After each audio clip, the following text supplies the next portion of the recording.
Aloha, everyone. It's Mama Donna here for another episode of A Dose of Positivity. And I can't be more excited today than to welcome our special guest, Fallon Morrell. And Thank you. Really excited. And I'm going to do a very, very short brief as people are coming into the room. I just can't even express how much gratitude I have to you, Sally, to take the time in your day to share your wisdom and your brilliance with our audience. And for those new people who are on the call or listening to the replay, on A Dose of Positivity, I interview change makers, thought leaders, and wellness professionals. And Sally Fallon is one of those rare people that fits into all three of those categories. And I want to encourage everybody who is on the call to please feel free to ask questions to Sally. This is your opportunity. If you have health concerns, being really transparent with you. I have tried every diet under the book, as far as me being a vegetarian, a vegan, really not a diet, but more of a lifestyle. But really, when it comes down to it, most of my life, I have been a Nourishing Traditions, I don't want to say fanatic because that's not the right word, a conscious, Nourishing Traditions, conscious human, not just for my health, but the health of the planet. And I know for a lot of you who've read my book, Living Like the Future Matters, The Evolution of a Soul-to-Soul Entrepreneur, you know that I am not a vegetarian, but I meet my meat before I eat.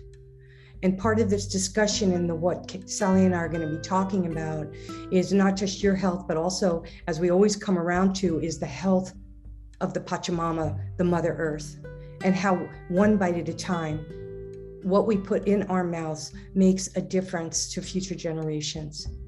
And I can't think of a better person to speak to this than the author of this amazing book and so many others, which I'll read when I read her bio. I will share that with you. This is one of my favorites because, you know, eat fat, lose fat. I mean, hello. We are really, I like being a little chubby myself. I call it my COVID curves. And frankly, I love every one of them, and so does my husband. And once we start accepting ourselves for the beautiful bodies that we have, and nourish the traditions of our ancestral roots, and nourish our inner wisdom, we are all going to be healthier. And if we're healthier, the planet is healthier.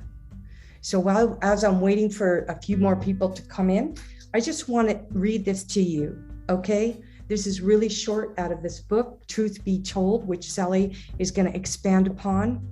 Imagine if the food industry advocated environmental, humane, and animal justice. And what if food service workers got treated like human beings, not as disposable human resources?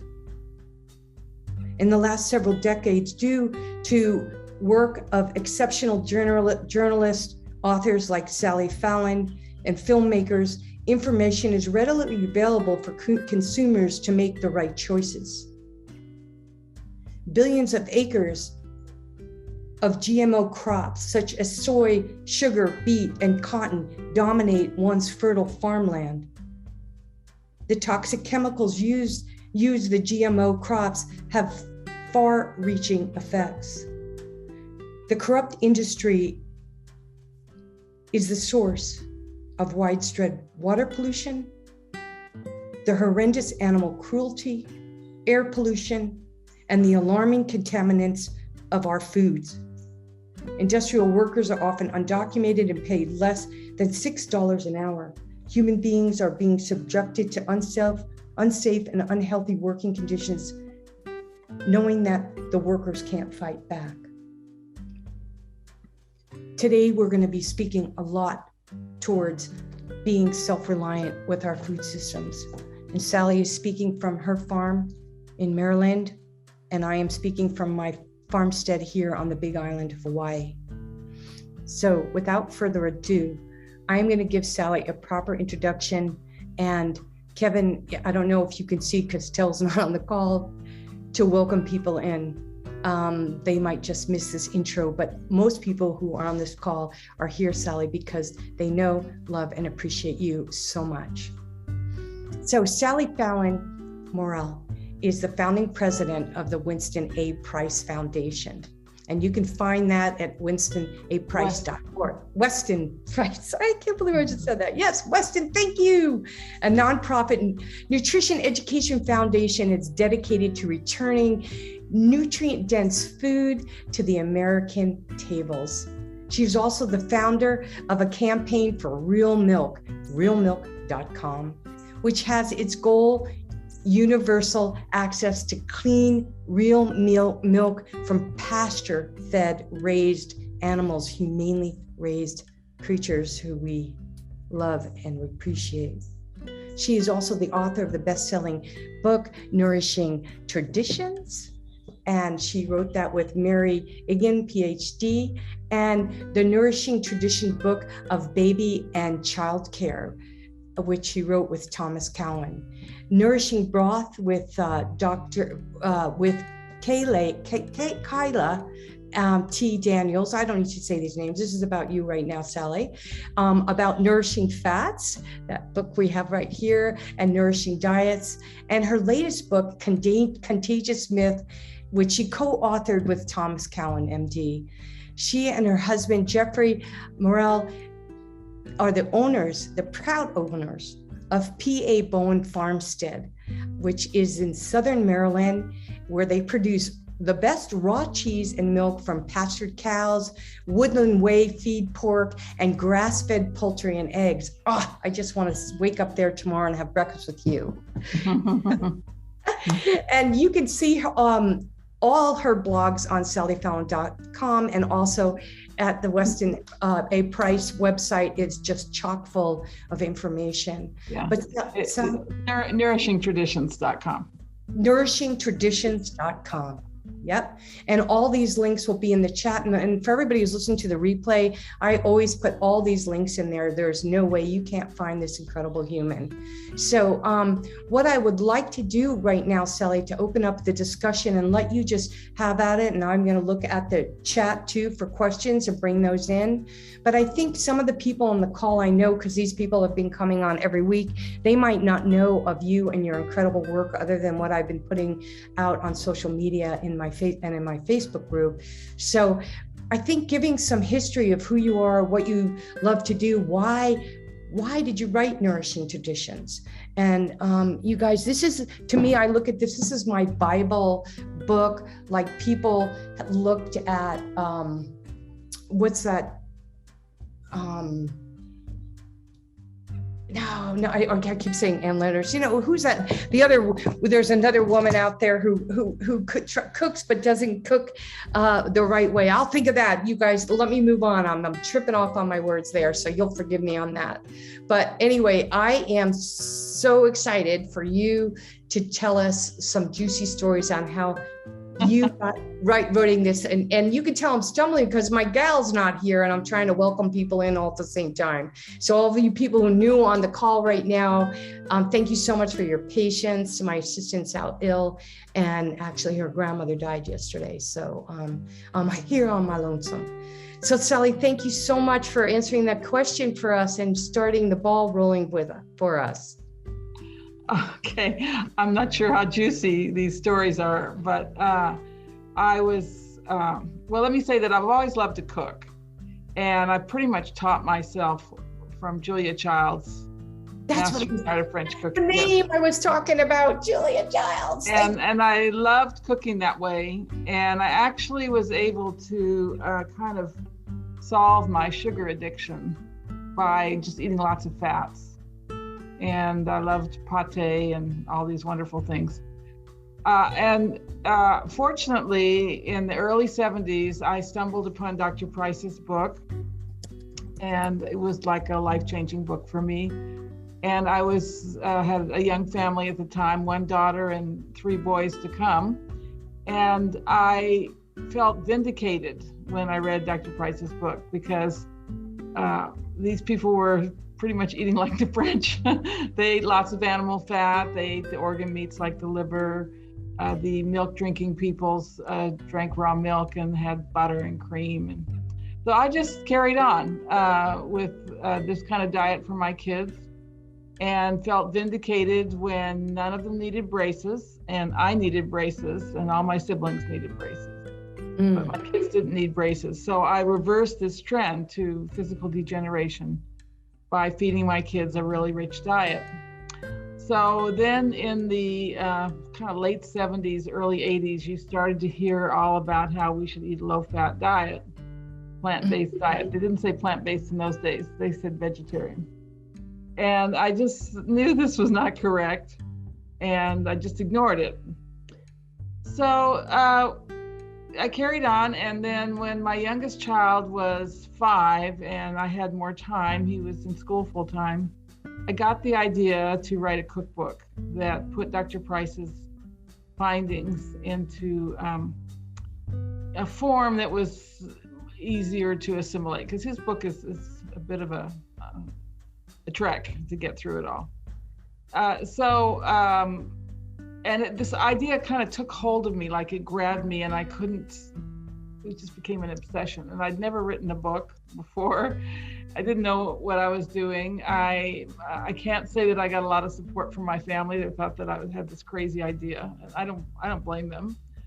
And I also found as I was writing that I needed some help, that there were a lot of things I didn't know about fats and oils. So I contacted Mary Enig. I'd read an article about her, and she was the lady who went after the trans fats in the diet. So she and I collaborated, and we came up with this book, Nourishing Traditions. And it just like everything fell into place. Like this friend came along and gave me the money for publishing the first set of books. I mean, just like the universe was working there. So anyway, it started, it was kind of word of mouth. It would sell, 100 or 200 a month, and then 200 to 400 a month. And it just kept growing. And by, into it, about 5 years into it, it was selling 6,000 books a month. And that's amazing for a first-time author. And I didn't have a big publishing company behind me or anything like that. And you can complain about Amazon all you want, but I give thanks to Amazon, because they'll take any book. And it was because of Amazon that I got the shelf space that I never would have gotten in a bookstore. So after we published the book, and a few years after, Mary and I and my husband thought we need, and Tom Cowan, there were 4 of us, we need an organization that keeps looking at the science coming out, that keeps re-educating people about fats and cholesterol, and that helps people find these foods that we're advocating. Because let's face it, when we started, it was really hard to find raw milk, pastured eggs, and all these good things. So we founded the Weston A Price Foundation. And that too, started small, obscure organization. We've always published a journal. We've always had a yearly conference. And slowly growing, its influence has increased. And now, it's quite a respected nutrition organization. That's the outline. That's an amazing outline. So what were you doing before you got into this? Like, how are you eating, and where were you living, and what was your lifestyle like before? Oh, okay. Well, we were living in Washington, D.C., actually in Alexandria, Virginia. And then we moved back to Los Angeles. My husband worked for the aerospace industry.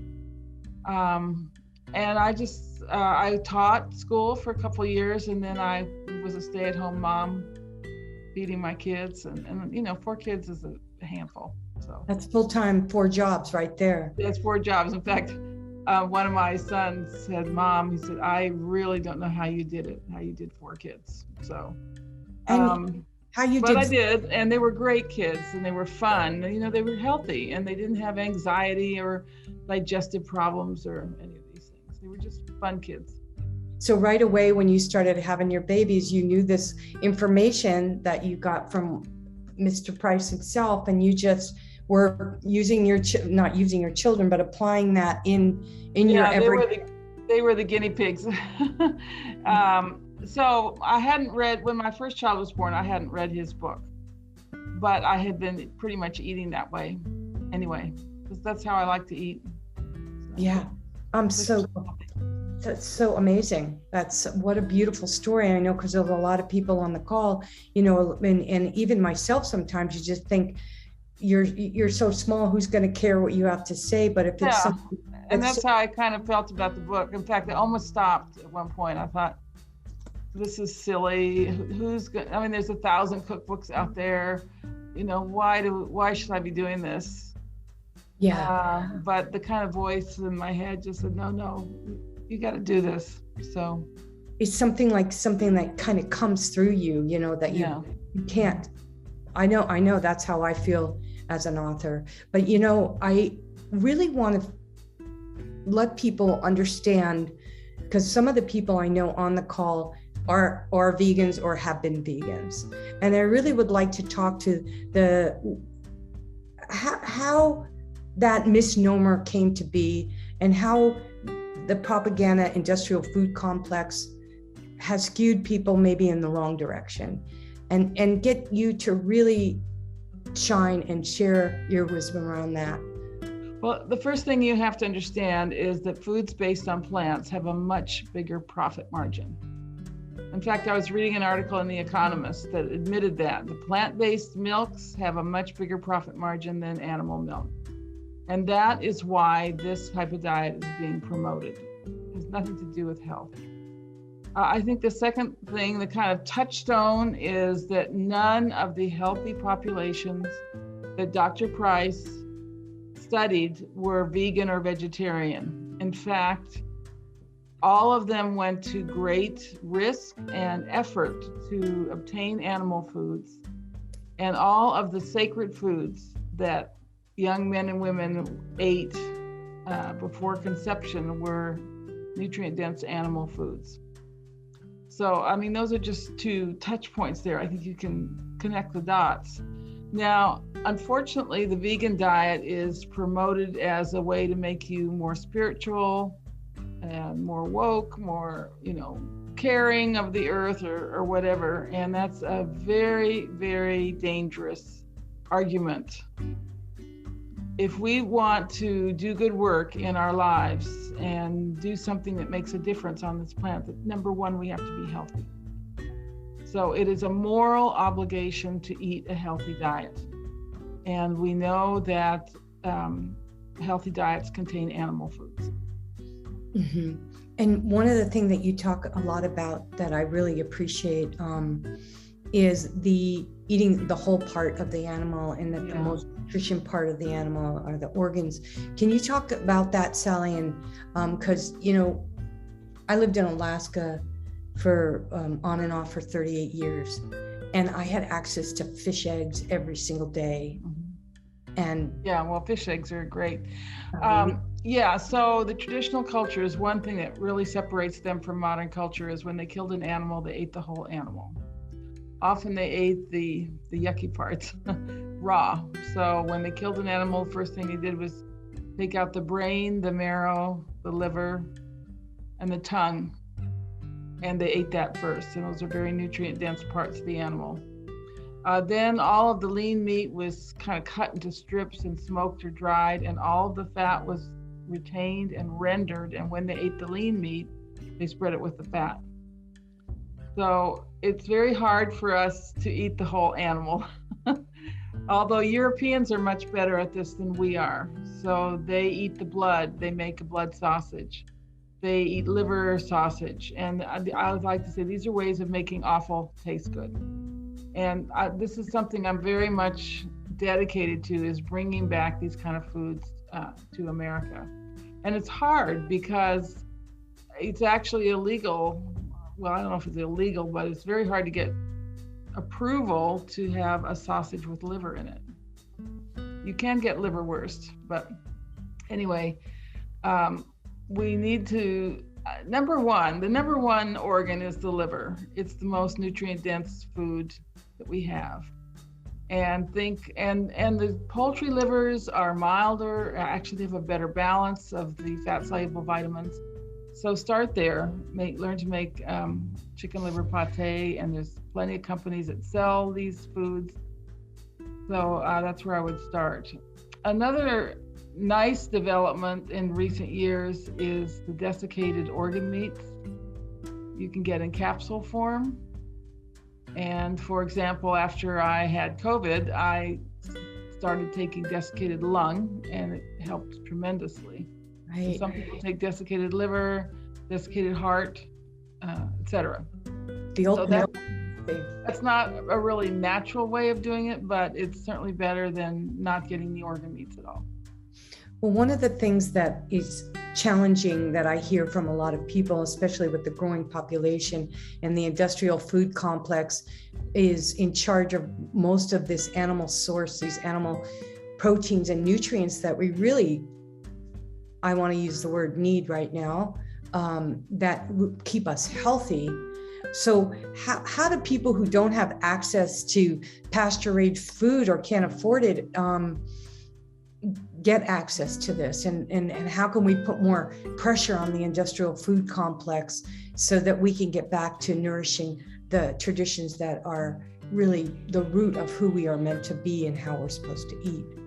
Well, this exercises my mind a lot, and that was one of the goals of the Weston A Price Foundation, is to help make these foods, help improve the access to these foods. So we have a system of local chapters, and the role of the local chapter, we have over 400 worldwide, about 350 in the States. And what the local chapter does is make a local food list. They go out and visit the farms in the area, the health food stores, whatever. And many of them actually set up food groups. If they don't have anything in their area, like take a state like Iowa where you can't buy raw milk there, they have food groups that bring these foods in, usually from Amish farmers. And so you can, let's just say you live in Kansas City, okay? You go on our website, you find the chapter leader in Kansas City, and you email him or her, and they will give you that food list. And we ask everyone to what we call take the pledge. And the pledge is to spend 50% of your food budget directly from local farms. And that doesn't necessarily mean you have to go out to the farm. A lot of these farms deliver, or you can get a group of gals together and take turns going to the farm, pick up for everybody. But try to spend 50% of your food dollar from local farmers. That not only gets you this wonderful food, but it starts creating an alternative food system. Absolutely. With the other 50% of your food dollar, you can celebrate how small the world has become and eat pineapples from Hawaii and rice from Northern California, whatever. We're not just telling you have to eat everything local, but we need to support these wonderful new integrated farms that are doing things right. Well, the average farmer is 58 years old, and so inspiring new young farmers. Yeah. Also working, I love that you've got these chapters going, Sally. I think that's really important.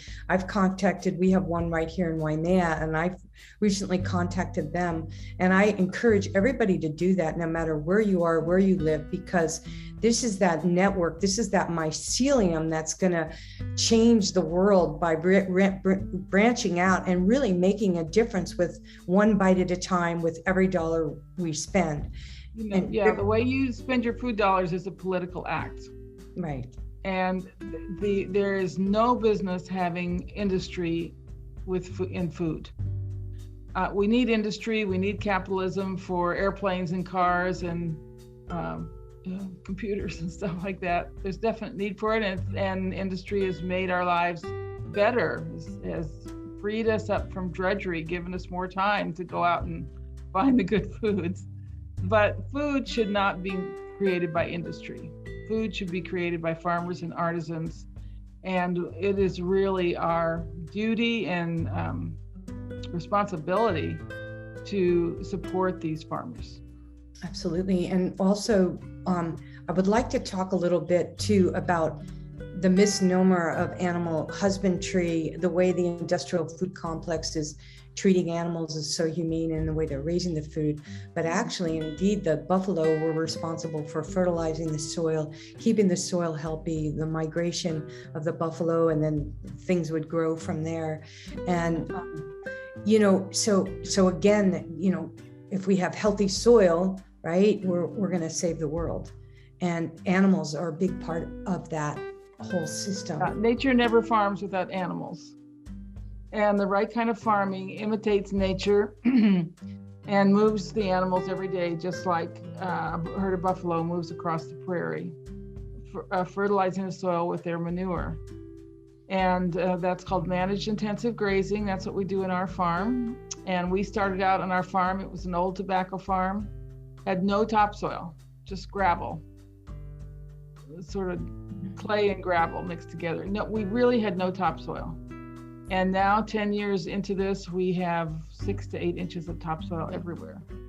Wow. And it's beautiful, organic, fertile soil. And you create that by managing your animals in the right way. And this is why we say, if it's done properly, beef is the most environmentally friendly meat, because it saves the planet, it revitalizes the soil, but it has to be done right.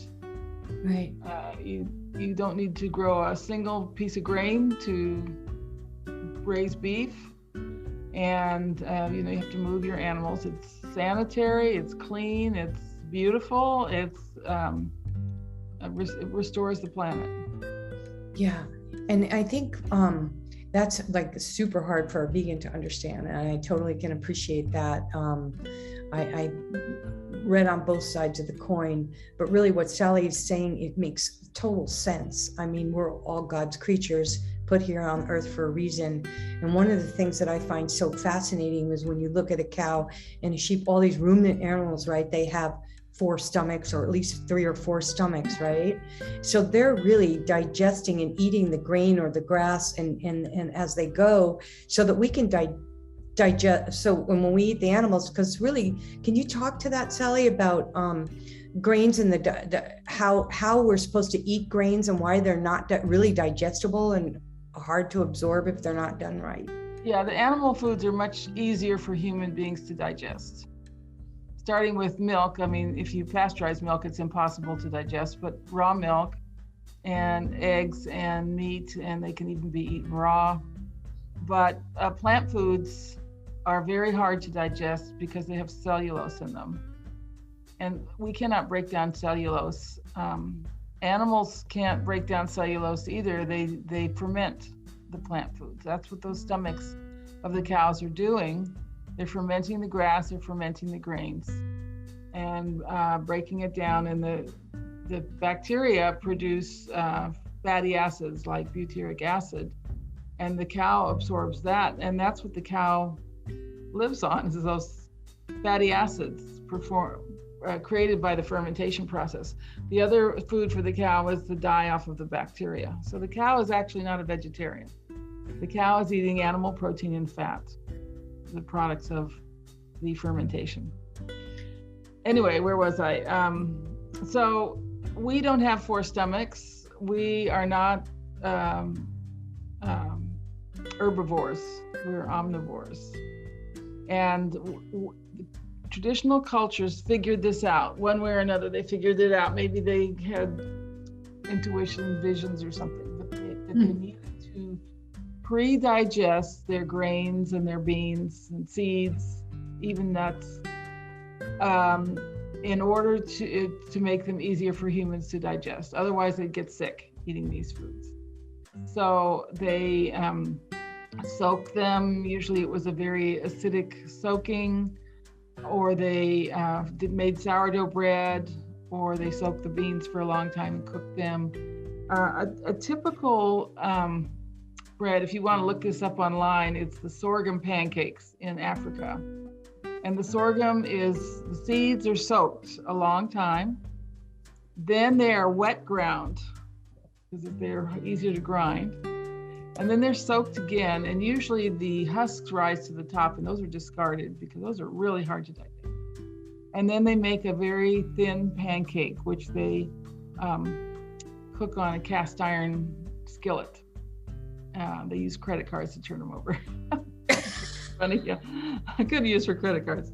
Anyway, that's a very typical type of grain preparation.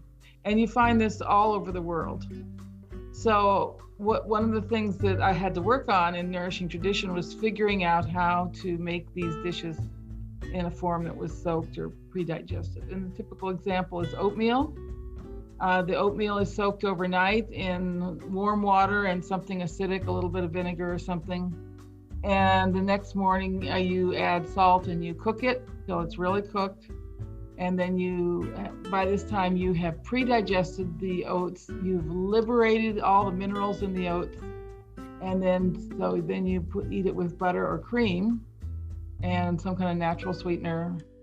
And the vitamins in the butter and cream help you absorb all the minerals. So it's a real win-win situation. And my experience, I've had many people share this with me and it's the same as what I experienced, that if I ate oatmeal that hadn't been soaked, by 10 o'clock in the morning, I was on the floor. I was so sick.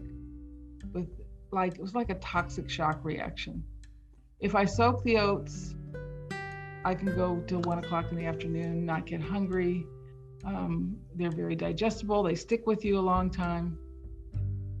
So, that's just one example of how proper preparation makes grains into a food that nourish human beings. Yay for regenerative grain farmers who work with. We have a regenerative grain farmer on the call right here. She's from North Dakota, and it's really good.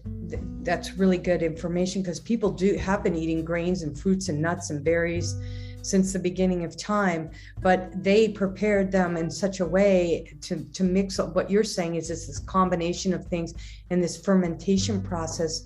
And I would love for you to expand a little bit more on the whole fermentation. Why fermentation, not just in the cow's gut, but fermented. Well, we need to do that outside our guts before we eat them. I just wanted to, finishing up on grains, the recipe for pancakes in Nourishing Traditions is one of the most successful, and I've got a lot of wonderful feedback on it. So if you're starting with Nourishing Traditions, I'd start with the oatmeal and the pancakes. And if you just master those two recipes, you're fine. So I also introduced lacto-fermented foods such as sauerkraut and pickles and things into the public consciousness in Nourishing Traditions. And again, somebody had recommended some books in French, and so my French came in really handy there, because I was reading these books about fermentation in French, and they suggested that in doing this, that you use a little bit of whey from separated milk as an inoculant. And so I started working on this, and at the time, the only thing you could get for fermenting was these big crocks, really large crocks, and they came from Europe. And I thought, hey, this is not going to work. We need something small scale and simple. So I worked out a method of making the fermented foods in mason jars. And so the book has maybe about 30 recipes for fermented foods, different types of fermented cabbage, pickles, hot sauce. I have some chutneys in there that are really good. There's a raisin chutney that's just delicious. But you do need to have whey to make these work. Otherwise, they'll go alcoholic. So that was one of the things my kids really teased me about. Get your kids drunk. I got into these fermented foods, and the counter was covered with all these weird things, and they didn't always turn out. And they tasted terrible, and then I made them try them. They were my test crew, and of course, if they didn't like something, it didn't go in the book. So. Yeah, but it went in the compost, which having fermented foods, if I have a batch of ferments that doesn't work, man, I just put the juice down the drain pipe to clean out the septic system and the byproduct into the compost heap, and man, it just works so fast. Well, we have these little moving compost heaps called pigs, so that's where it goes. That's good. How many pigs do you have now on your farm? We have about 70 pigs. We do 75 pigs a year. Yeah. Wow. That's a lot of pigs. Yeah. It's our best product. It's the one that's the easiest to produce, the fewest losses, and the healthiest animals, and pigs are just amazing. Yeah. That's so cool. So you went all out, like you had never lived on a farm before, and just 10 years ago you said, I'm moving to a farm. Yeah, fortunately my husband had been a farmer in New Zealand. So he's a dairy farmer in New Zealand, a grass-based dairy farmer. Oh, that's so he's a lot. He designed our milking parlor, and right, putting all the tracks on the farm and making it easy to get the cows in. That was his thing. That's so beautiful. So it's never too late, right, Robin? It's never too late to start and jump in and do your dream and your passion. There's some people on the call today who are either farmers or want to be farmers, or in the process of being farmers. And this is just a great testament to press that go button and go for it. You don't have to have 75 pigs. You can just have one. Yeah, you have fun. I was 60 when we bought the farm. My husband was 80. Oh my God. Oh my gosh. And my brother said I was crazy. He said, you're absolutely out of your mind. But we did it, and it's been so much fun. Yeah, it's so great.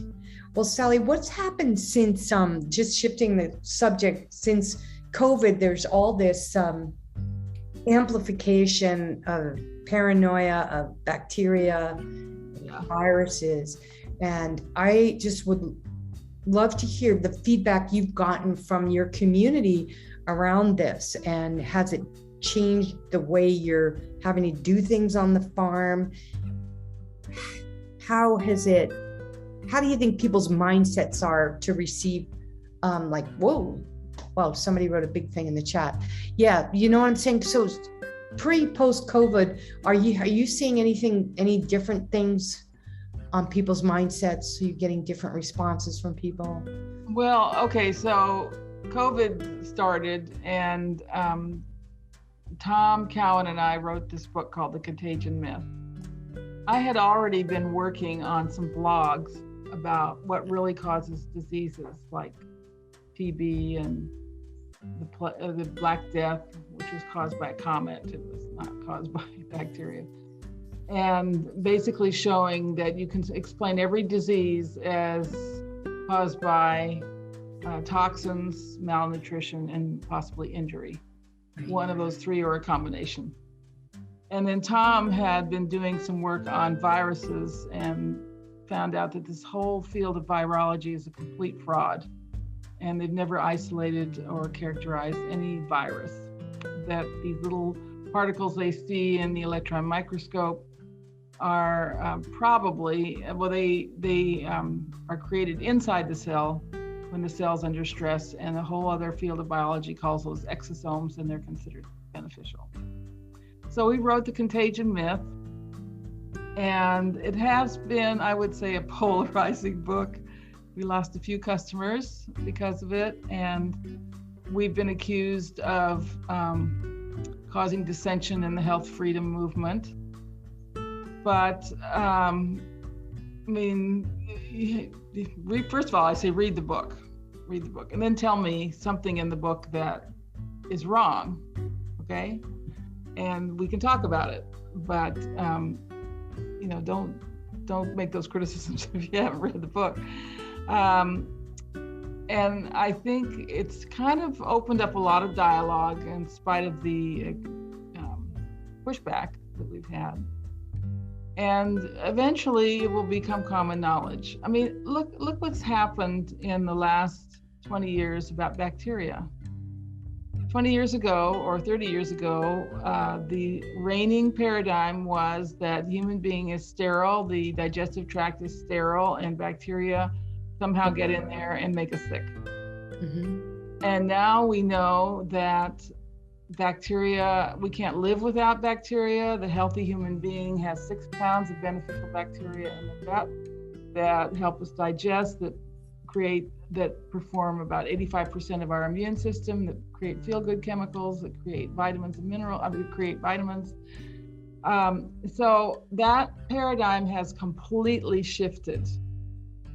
And even most doctors are now aware that antibiotics are harmful, can be quite harmful. So it'll shift on the viruses too. And I think we're coming more and more to realize that the germ theory of disease, that we're attacked by germs, absolves us of responsibility for our health. And just, we can say, well, it wasn't my fault. I was attacked by these germs. It was just, the mean, capricious universe. And that's why we get sick. And we don't have to take responsibility for anything. But when we realize that this germ theory is incorrect, that what we call germs and these things we call viruses are actually exosomes that are a response to disease and are there to help us, then we can make some progress in medicine. And until we change this mindset, we're not going to get very far. And we haven't gotten very far. We just get sicker and sicker. We need to learn how to eat. We need to learn to clean up the absolute mess of poisons that we put into the earth. And then we can have health for everybody. Where'd you go? Donna? Yoo-hoo.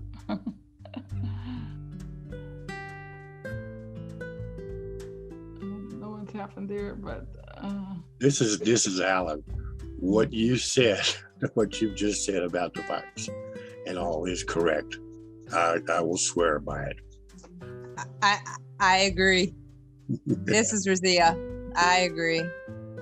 The person who's done the most on this is a guy named Andy Kaufman. Yes, and listen to his videos and things. They're just so convincing. He's so really sticking to the science. There's nothing emotional about these videos, and he takes you step by step to show you. Exactly. He gives you the science. But if people just think about it, they talk so much in the news about the quote, the bad doctors, the ones that are giving you the misinformation. Yeah. And what do they talk about? Oh, well, as soon as someone came to them having, quote, COVID, they gave them ivermectin, hydroxychloroquine, whatever it is. And what did these drugs do? For 20 years, they've been treating parasites. Now, how can something that kills a living being kill a virus that isn't living? I mean, they're killing a dead thing. So how does a parasite treatment affect and make the person much better, much faster? They don't go to the hospital.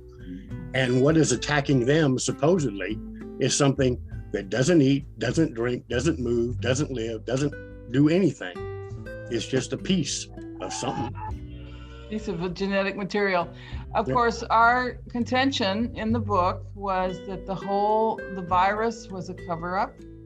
Exactly. And that we are not saying this is just the flu. We're not saying, and I disagree with Andy Kaufman on this. He says it's just the flu. Well, I had COVID. I can tell you it's not just the flu. It's completely different than any flu you've ever had. And I got COVID after traveling and being in airports where there was a lot of Wi-Fi, very intense Wi-Fi and 5G and so forth.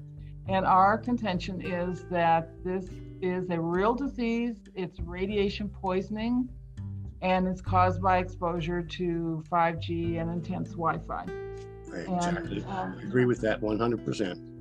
And we need to learn to clean up our houses. We may not be able to clean it up outside, but to have EMF safe houses. And I've written a number of blogs on that and how to do it. Yeah. You got to get your computer wired, even if it's coming into the house as Wi-Fi, which we had at our Weston Price office. There's no FiOS there, it just came in as Wi-Fi, but we were able to put it all in wires in the house, to put a kind of cage, Faraday cage over the router, and our meter test safe in the office. And everybody needs to do this. You don't want to sleep with Wi-Fi. You don't even want to sleep with an electric alarm clock by your head. I turn that stuff like our Wi-Fi. I turn it off. Yeah, and you know, the cell phone is. I mean, I have a cell phone. I do use it. We need to learn how to use the cell phone, and never hold it to our ears. Mm-hmm. And we need to get the phone companies to make sure that these phones are safe. And actually, I think the cell phones are safer than they used to be. They're safer. Some of them do. When we ran around our office with the meter, mm-hmm.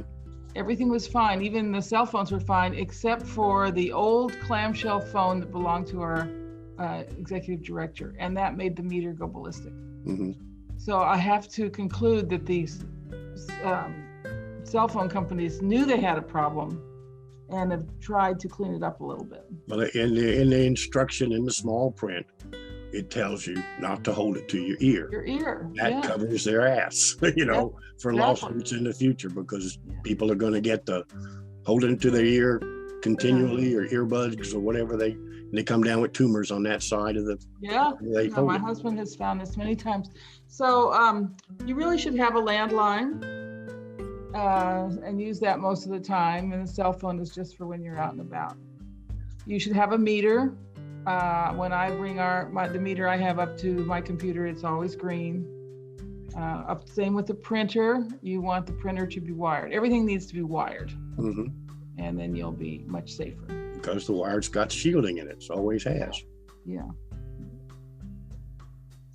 So I don't know what to do without our hostess or where she's gone. Oh, well, you can keep telling us good stuff. Does anyone have any questions for me? Sally, I have a question. And yes, Robin.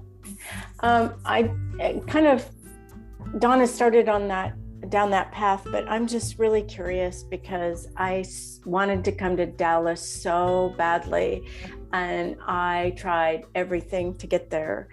But and I've heard you speak many, many times. I was curious, when you're standing on the stage in Dallas and you're looking back at the audience, what are they telling you? Are they more amped up than ever about what you are presenting through the foundation, the nourishment, the fact that we have to be responsible for our own health, or was it really COVID or what? I think it's all those things. Everyone was really glad to be together and not have a mask on, to be just normal. We serve wonderful food at the conference, you know, that embodies our principles. So, and then they're there to learn. Over the years, we've tried a lot of things, like we had dancing once after dinner, kind of a dancing concert. He just wanted to learn, you know, so a tremendous appetite for learning. We had Gerald Pollack speak on the fourth phase of water, structured water, and there was standing room only in his room. This year it's going to be in Knoxville, and cool. Yeah, so we'd love to see some of you there. Excellent. I will say, just watching the sales of Nourishing Traditions, that they've been up quite a bit in the last few months. Our sales of raw milk at our farm have increased in the last few months. So I do think there's a growing sense that people need to take control of their health. Part of it is because they're afraid to go to the hospitals. You know, the goal is to stay out of the hospital, right? There she is. Hi, Donna. You disappeared. Now you need to unmute. Unmute. No, we lost her screen. So she may have had, computer problem, or probably just connection. Somebody message her to unmute. She's not on there. I see her. She's on there now. You see her? Yeah, but she's muted. Okay, I'll tell her.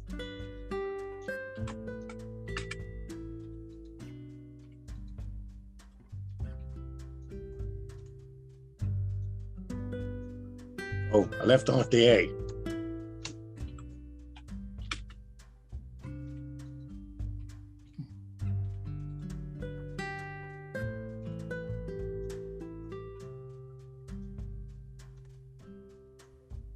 You see a picture? Let me scan through here. I got it. You guys, I am so sorry.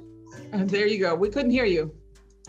You guys, we lost internet. And so I thought it was because we were starting to talk about, some real truth. Viruses, yes. So, Alan knows he's read my book, Conscious Cure. So most people on the call have. But Sally, yeah, I'm so sorry, you guys. I'm so we had a nice discussion. We were fine. Yeah. Good. I'm so glad. Well, keep going then. Carry on. Well, are there any questions for me? Donna, did you miss our little discussion about there not being anything as a virus? That's when I got cut off and Sally was explaining something. And then I thought we were being censored. I really did. And then. Oh no, we were fine. Yeah. Okay. Because my internet just totally shut down, and I'm so happy to see you all here, because this is really important stuff it's all about food sovereignty. It's all about health sovereignty. It's all about educating ourselves. And one thing I do want to say about that, because I missed the last 10 minutes. But there are some incredible YouTube conversations with Sally and Tom. There's some interviews on that you guys can go to, and I think they're all on YouTube or Venmo. And I really encourage everybody on here to look at every single thing that this woman has ever done. She's got some real technical classes on the food side of things, and some cooking demo videos. But when it comes to talking about her latest book, and actually I was talking to Sally, I actually put them, I put your books in the mail the other day, so you'll get them from me. Oh, okay. Originally, the way I just want to share this little story with you, and then I want everybody who has questions, I'll have to catch up and look in the chat if there's any questions for you. But I'm so impressed with Sally. I have been since Nourishing Traditions came out, and my dad was a dentist, and lo and behold, yeah, he was. And actually, Sally, I have to get you my last few blogs, because you guys, I had to cancel a show because of my teeth. I got a huge infection in my mouth, and all this dental work. And but anyway, I thought, oh God, who better person to contact, because I want to republish some of my books. And she had a publishing company, and that's how I found Sally, to bring her to this to us today, which is a huge gift to all of us. But she said she wasn't publishing any more books, and has given me some good recommendations, but which is too bad, because I know if she edited the book, or we're two peas in a pod, thinking the way your Contagious book and how I cook and everything. So there's a question from Chef here about bear fat. Bear fat, go Chef. Okay, so bear fat is the fat with the highest level of vitamin K that's ever been tested. Wow. And Dr. Price called this the price factor, or the X factor. And the vitamin K is needed with vitamins A and D to support good health. And you have to have all three together. So what Dr. Price did was give cod liver oil with A and D and high vitamin butter oil with vitamin K. He gave those together. And so you could use bear fat instead of high vitamin butter oil. The American Indians had a cure for infertility, and it was the bear fat diet. Wow. And they eat nothing but bear fat for a month, and it always solved the problem. So isn't that easier than doing fertility treatments and all that terrible stuff? Yeah, but we're taking the habitat down of our bears, so we have a bear shortage. Not all of us have access to bear fat. I know. But if you are a hunter, I mean, they still hunt bears in Alaska, lots of bears in Alaska. You really want to save the fat. That bear fat is really nutritious, and it's probably quite similar to lard. The bear and the pig are omnivores, so probably have similar digestive tracts. But don't be afraid of lard. Lard is just a wonderful fat. Mm-hmm. Yeah. Well, I think what is coming down to like this, because we only have a few minutes left, and I know I'm gonna have to listen to the replay to see what I missed. but is really just taking charge of our own health, and taking charge of our food system, and creating agrarian societies that are working in harmony with the systems and cycles of nature, so that we have bear and beaver fat, and we have all these, and that these are sacred animals, and these indigenous cultures bless your heart, who respected the land and the landscape, and they we now rely on the domestic animals, and they're just as good if they're raised properly. So cows, sheep, chickens, pigs, turkeys, ducks, geese, all of these have wonderful fat, and that's the best part of these animals. Mm-hmm. And what do you think about fish oil? I do not recommend fish oil. It's quite toxic. It's a very industrial process that makes fish oil from boiling all the scraps of the fish. The oil is heated, 4 or 5 times. The omega-3 fatty acids are destroyed by this, and they don't contain vitamins A and D. I recommend cod liver oil, and only certain brands that are made that preserve the natural vitamins in a way that preserves the natural vitamins. If you go to our website and look at our cod liver oil page, you'll find those recommended brands there. We also have a shopping guide.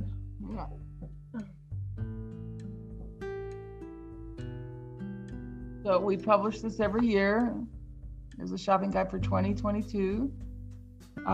We do have a page on cod liver oil at the back, and this has something like 2,500 products in it. We name brand names of the products that we recommend. The other source is to go on to realmilk.com, which has an interactive map, and you can find the farms that sell the real milk, the raw milk near you. Yeah. It's been we really have put a lot of our efforts into helping people find these foods and supporting the artisans and the farmers who are producing these foods. And that's what this shopping guide does. This is also online. We have it as a flip book on our website. And it's also, you can get it as an app for your phone. Super helpful. And you guys, you can find all this at the Weston A Price Foundation website. The website is like an encyclopedia of so much free information for you. Everything we've ever published is on the website, plus a few extra things. Yeah, it's really, really helpful. And so if you have more questions, there's people that you can ask questions at the foundation, and you can learn more about all of this stuff on your own. Like I said, some of the lectures that Sally gives on YouTube are just amazing, mind-boggling. You've given so much service, so much to our civilization, let's say, bringing back. Well, I'm having a great time doing it, so it's fun. And you look great, and your energy is super vibrant. And when I first talked to Sally, she said she felt better than she did 40 years ago.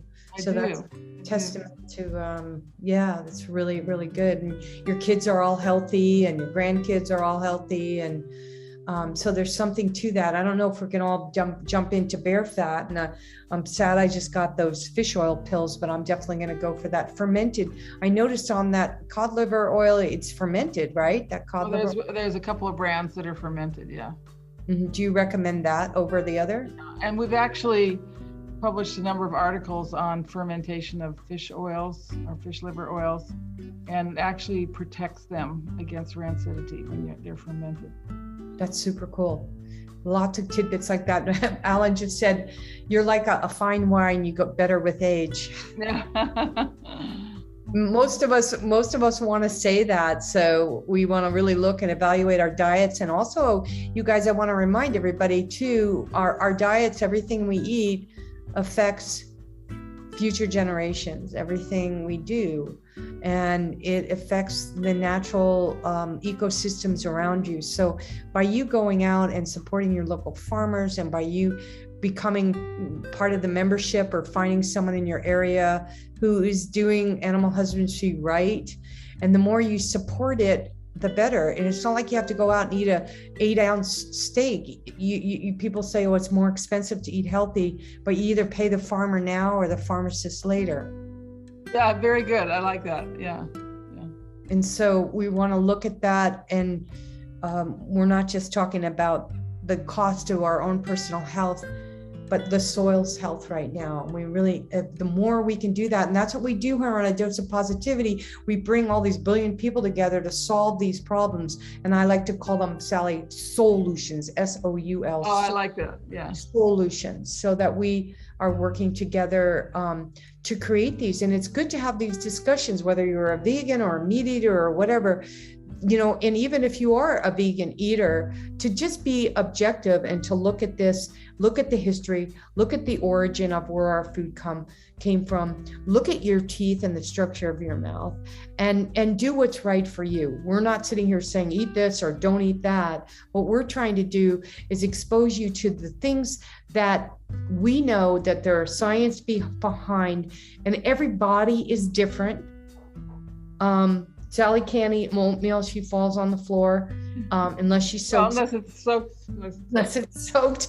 But some people that might not happen to. So you really got to know your body in full transparency. But I think that the best information that you can find almost anywhere in the world on diet nutrition is right here in this book. And you can even be a vegetarian or a vegan and eat most of the recipes in this book. I don't know about vegan, but vegetarian you could. Vegetarian, all right, vegetarian, right? You got to get the eggs and the milk in there, right? The butter, right? Vegan, it's hard. And but Sally, I would love to welcome you if you have any closing remarks. I want to be really sensitive to your time. And here's a good one for you, and it's a good way to end. So I heard this the other day. I thought it was so neat. So we are not human beings who have spiritual experiences. We are spiritual beings having a human experience. Isn't that beautiful? Yeah, that is so beautiful. Yes. So I will say good night, and thank you so much for organizing this, Donna, and nice to meet all of you. And yeah, it was really a lot of fun. Thank you so much, Sally. I really appreciate you and everything you've done, and you're contributing to the world. Keep on eating. You're getting lots of love. Everybody is loving you in the chat, and I love you dearly. And I can't wait to see you again. I'm going to try and invite you back when I have better internet. And come to the conference. Yeah. When is the conference? See you all there. When is that now? The conference? It's October 22nd through 20. It's October 20th through 24th. And where is the conference? And it's in Knoxville, Tennessee. Whoa. Yeah. We won't be needing masks by then. We won't be needing masks on the airplanes. That's about to end. Okay. All right. All right. And that information is all on your website. And again, thank you so much. Everything will be in the replay in the chats. And we'll see you all here again next week at A Dose of Positivity. Much, much love to you all. Aloha. Thank you, Donna. Thank you, Sally. Bye. Bye-bye. Thank you, everybody.